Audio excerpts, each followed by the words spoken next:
இந்த வீடியோவில் நம்ம எதை பற்றி பார்க்க போகிறோம்னா ஒரு லிஸ்ட்டை ஈக்குவல் பார்ட்ஸாக எப்படி சங்க் பண்ணுறது அப்படின்றதான் பார்க்க போகிறோம். ஸோ நமக்கு ஒரு லிஸ்ட் கொடுத்துருப்பாங்க, கூடவே ஒரு சங்க் சைஸ் கொடுத்துருப்பாங்க. ஸோ நம்ம என்ன பண்ணோம்னா அந்த கிவன் லிஸ்ட்டை அந்த கொடுத்துருக்க சைஸ்க்கு ஈக்குவலாக சங்க் பண்ணி ஒரு ஃபைனல் லிஸ்ட்டை ரிட்டர்ன் பண்ணணும். ஸோ ஃபஸ்ட்டு நான் என்ன பண்ணுறேன்னா ஒரு ஃபங்க்ஷன் கிரியேட் பண்ணிக்கிறேன்.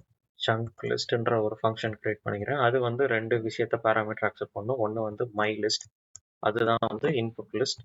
அப்புறம் சங்க் சைஸ்.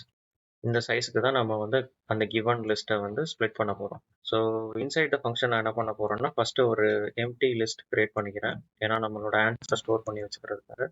நெக்ஸ்ட் நான் என்ன பண்ண போகிறேன்னா அந்த மை லிஸ்ட்ன்ற இன்புட் லிஸ்ட்டை ஐட்ரேட் பண்ண போகிறேன்.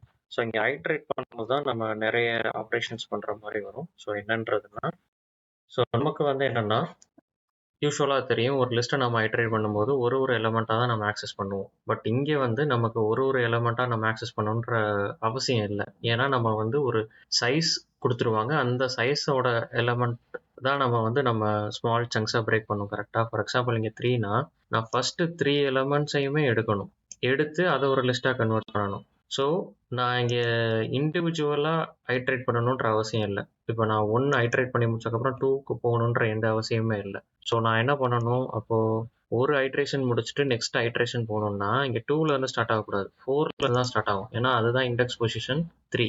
அப்போ இங்கே 3லேருந்து தானே ஸ்டார்ட் ஆகணும். ஸோ அதுக்கு தான் நம்ம என்ன பண்ண போகிறோம், ஸ்டெப் யூஸ் பண்ண போகிறோம். இங்கே ஸ்டெப்னு இங்கே என்னென்னா இங்கே சங்க் சைஸை தான் நம்ம ஸ்டெப்பாக யூஸ் பண்ண போகிறோம். ஸோ அப்போ தான் நெக்ஸ்ட் ஐட்ரேஷன் ஸ்டார்ட் ஆகும்போது நமக்கு 3 இண்டெக்ஸ் பொசிஷன் 3லேருந்து ஸ்டார்ட் ஆகும். ஸோ அதுக்காக தான் இங்கே நம்ம ஸ்டெப் யூஸ் பண்ணுறோம். அது சங்க் சைஸ்.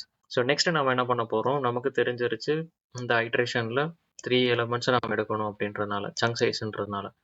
ஸோ அப்போ நான் ஸ்லைசிங் யூஸ் பண்ண ஆரம்பிக்கணும். ஸ்லைசிங் யூஸ் பண்ணி அந்த பர்டிகுலர் எலமெண்ட்ஸை மட்டும் நான் ஆக்சஸ் பண்ணி எடுக்கணும், ஸ்லைஸ் பண்ணி. ஸோ ஸ்டார்டிங் ஐ, எண்டிங் ஐ ப்ளஸ் சங்க் சைஸ்.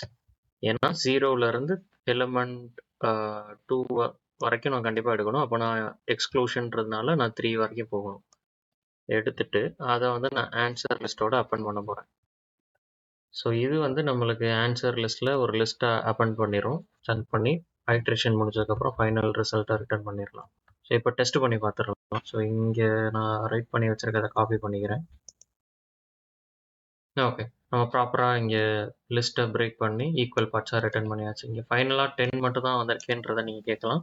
இங்கே ஸ்லைசிங் பண்ணும்போது நமக்கு அது எரர் கிடையாது, ஏன்னா ரிமைனிங் எலமெண்ட்ஸை அது ஒரு சங்காக கன்சிடர் பண்ணி நம்ம ஆன்சர் லிஸ்ட்டோட அப்பெண்ட் பண்ணிடுவோம். ஸோ இப்படி தான் ஒரு கிவன் லிஸ்ட்டை ஸ்மாலர் லிஸ்ட்டாக ஸ்ப்ளிட் பண்ணி ஒரு சங்க் லிஸ்ட் நாம் கிரியேட் பண்ணுறது.